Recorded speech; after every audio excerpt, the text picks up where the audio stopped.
Hi friends, how are you all today? Hope you have a fantastic day. Welcome to my channel. This is your Holly, your storyteller. Enjoy! Esther didn't dream of being queen, written by Alison Ofanansky, illustrated by Valentina Belloni. Once upon a time, in a kingdom far, far away, I was an orphan girl who became queen. No, I'm not Cinderella. My name is Esther, and my story is not a fairy tale. I will start again. Once upon a time, in a kingdom that stretched from India to Ethiopia, I was an orphan girl who never dreamed of being queen. Cousin Mordecai raised me in a small house near the palace. I spent days digging in my garden, giggling with friends, daydreaming under the olive tree. I had a nice, quiet life until the day a royal guard pounded on our door.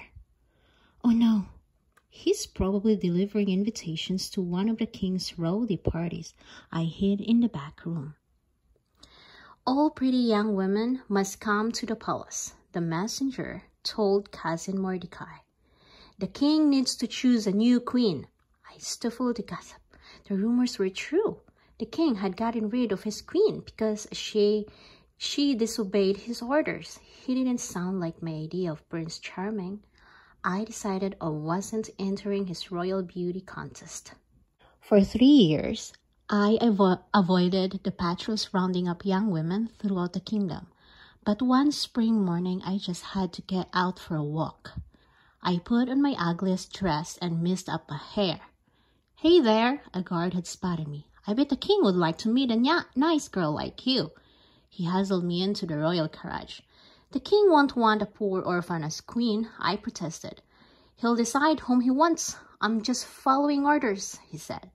A few tears slipped down my cheeks as the carriage pulled away from the market. Cousin Mordecai dashed over and whispered, "Don't tell anyone who you are or where you're from."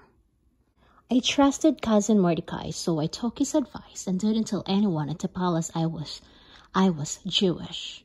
But it felt strange to hide who I was. The guard took me to special chambers crowded with beautiful women from across the kingdom. We were supposed to spend our time getting primed, prettied, and perfumed. I lit my Shabbat candles in secret and whispered Hebrew prayers, hoping the king would pick someone else to be queen. Each day, one of us was taken to meet the king. While getting ready, she could ask the servants for anything to make herself more beautiful. This scarf brings out the color of my eyes. The king is sure to choose me. A diamond tiara is pretty, but I want to wear the crown. Don't I look lovely in this dress? No doubt I'll be the next queen. My turn came. A servant offered me a silk gown. I'd rather wear my own clothes, I said. An emerald necklace? A forecape? He asked. No, thank you. How would you like your hair done? It's fine like this. A guard took me to the throne room. The king stared at my plain clothing. I kept my eyes down and refused to smile. I wasn't trying to impress him. I guess that impressed him. My new queen! Cinderella's fairy tale ends when she marries Prince Charming and they live happily ever after. But when I became queen, my story was only beginning. I moved into the fancy royal suit, but I've missed my simple home. I even missed the chatter and laughter of the women's chambers, but when I found out the women were still waiting for they were going to be kept as servants, I gave my first royal order. Let them go. I had to stay in the palace, but I could help others return home.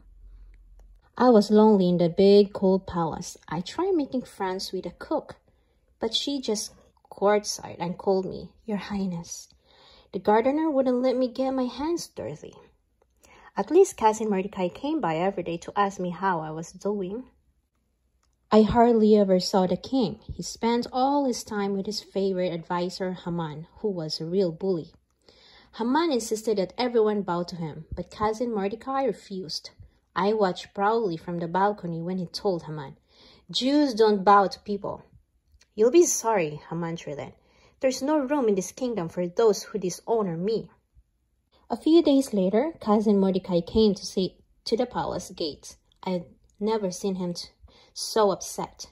"What's wrong?" I asked. "Haman has planned an attack against the Jews throughout the kingdom. We'll all be wiped out.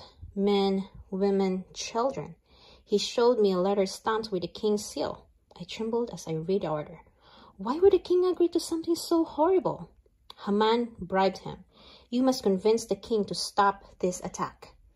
"Why me? The king got rid of his first queen. What if he gets angry at me too?" "You can save us, Esther. I believe in you." I wish I could go home and hide, but I knew I had to try.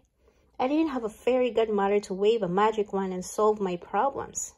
For 3 days, I tried to work up the courage to approach the king. Finally, I tiptoed down the hallway, terrified. I thought about all the people counting on me. "You're a queen now," I told myself. "Act like one."